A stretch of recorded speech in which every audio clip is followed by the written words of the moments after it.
of Florida, and let's give him support on the cabinet. Thank you very much. We have these early vote days. We are going to have to take advantage of every single early vote day.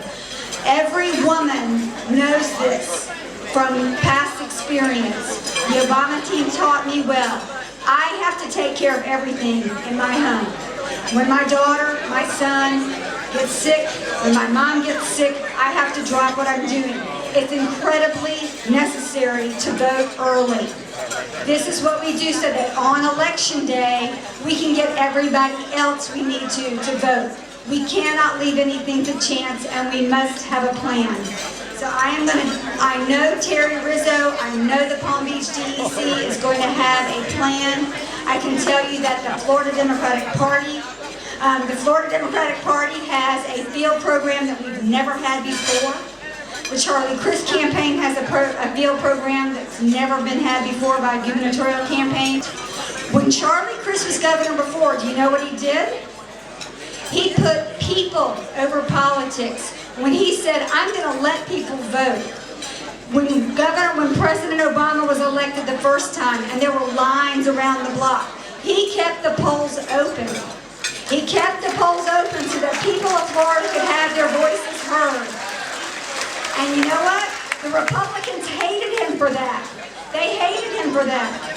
Charlie Crist restored the rights of people who had served their time and paid their dues for a crime. He gave them a second chance. Charlie Crist did that when he was governor before, and the Republicans hated him for that. Charlie Crist, he has worked hard to appoint people to courts, to boards and commissions, to help people regardless of color, regardless of party persuasion. Charlie Crist accepted federal funds to bolster our state when we were in the midst of an economic meltdown that was global, that we had no way to stop. He took the federal funds, and the Republicans have made him pay for that ever since. Charlie Crist has lived on our lands and waters here. He convened when he was governor before. He convened scientists from around the world for a climate change summit. And another example is education. When he vetoed Senate Bill 6, which was the most anti-teacher bill there's ever been. And you talk about the backbone of the middle class, that's our school teachers right there. These are people, yes. And I'm going to tell you, our school teachers would have had to have worked on a 5-year probationary period as if they're some sort of lower class citizen under the program these guys, and Senator Charlie Crist vetoed that legislation, much to the chagrin of the Republicans in the legislature. This is a man that I am proud to support because he always puts people ahead of politics. Healthcare, high-speed rail, education, keep going, the environment, science, everything that we care about and we stand for. I am proud to support this man who has put people ahead of politics time and time again. Charlie Crist, come up here so I can give you a big hug. We have an opportunity to do something we have not done in 20 years in Florida. Elect a Democratic governor. You got the script. I am so proud to be the Democratic nominee for governor of Florida in 2014. It's time. It is time. Let's just talk about education, Jeff. Senator Clements, I should say. Education. Is it important to you? Of course it is. It's important to me. I'm a public school kid. I graduated from St. Pete High in 1974. I graduated from Florida State University in 1978. And we are in probably the most diverse state in the country.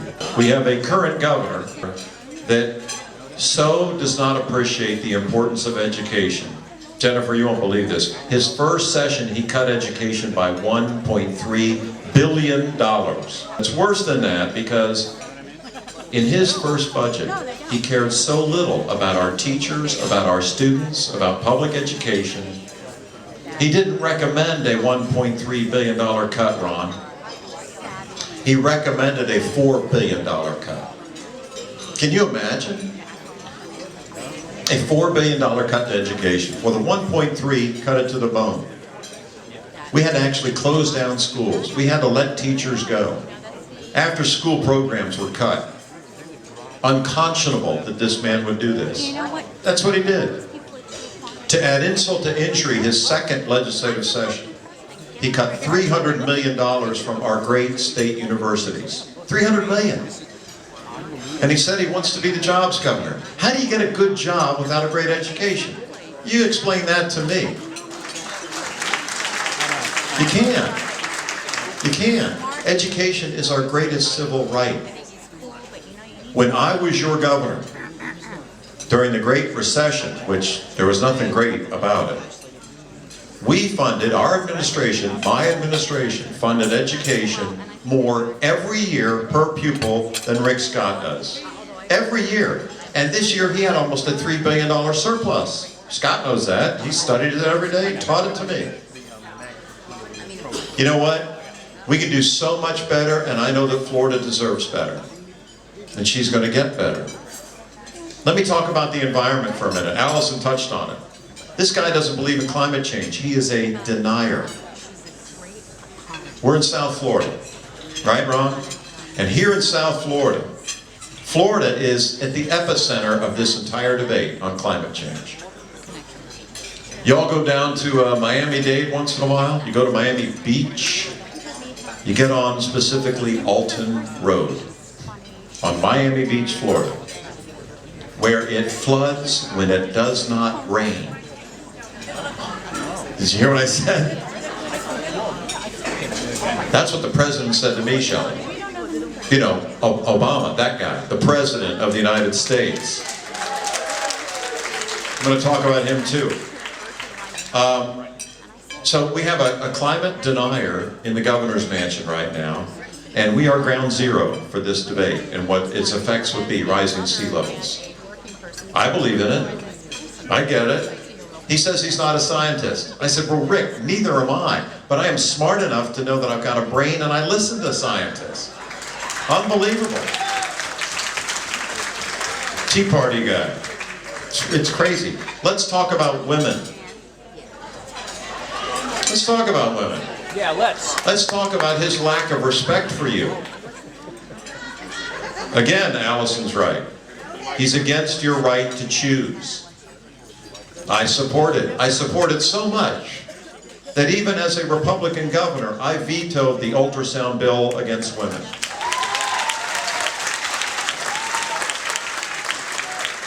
Listen, I was raised with 3 sisters, no brothers.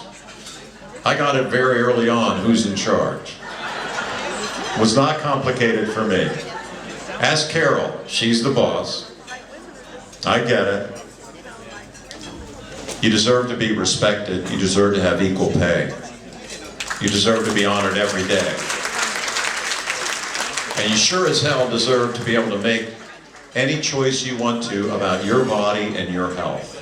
Who is government to tell you what to do? I'm talking about gay rights. Our LGBT friends. Yeah. Be proud.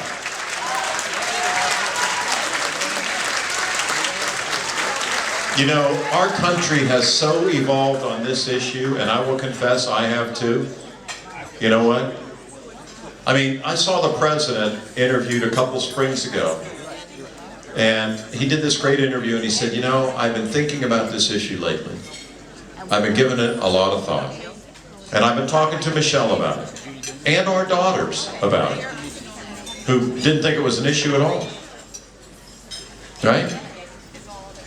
You all saw the interview, I'm sure. And then he said, you know what? And I have come to the conclusion, I have supported civil unions for a long time. That's where I was.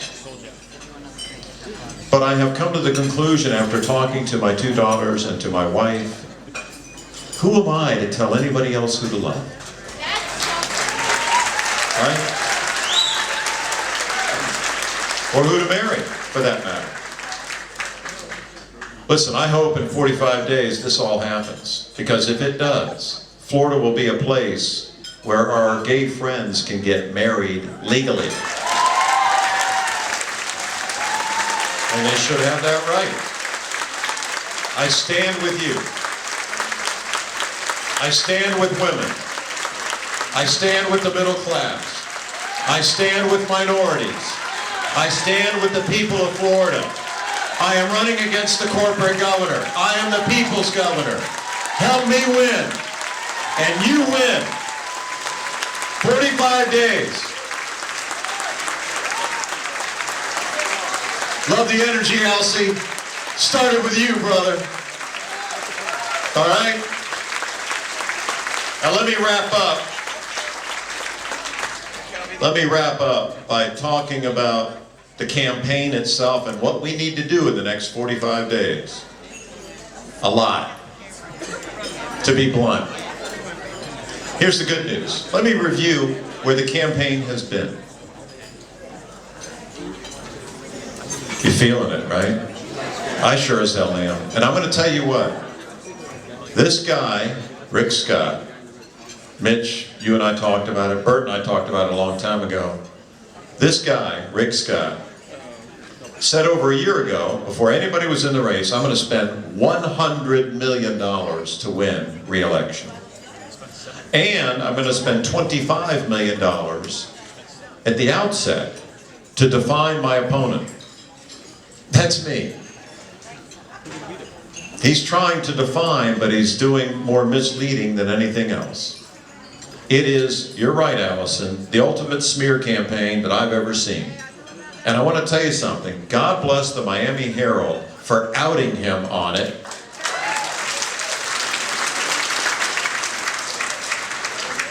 What can I tell you? He's a fraud. I'm just going to say it. You know his background, right? Okay. Well, for anybody who might not know, let me be clear. Crystal clear. Okay, I have a record as your governor before, right, Priscilla? Appointed good people like you, because I'm a smart guy. Rick Scott now has a record as your governor, right? Against education, destroying the environment, doesn't respect women, you know, we can go all down the line. Loves his corporate buddies. He's a one-percenter. He is a one-percenter. That's what he cares about. One thing, money. So let's get back to it. So, I had a record as governor, he does too. I had a record before I was governor as Attorney General. He had a record before he was governor. A record. I'm just going there. All right? Listen, I'm a nice guy, and I don't like to say bad things about other people, but I'm going to say the truth. And here's the truth. When I tell the truth, they think it's hell, but it's just their truth. And I'm going to give them hell. When he was the CEO of the largest hospital chain in America, HCA Columbia, they ended up being fined the largest fine for Medicare fraud in the history of our nation. In the history of our nation, $1.7 billion fine. You know, people say, well, you know, when he got elected before, he probably got elected because he was a good businessman. Good businessman? You don't know what the word good means. If you call him a good businessman, he stole the money. Billions and billions of dollars. And then he used that money to buy the governor's mansion of Florida. There's an old expression. Fool on us again.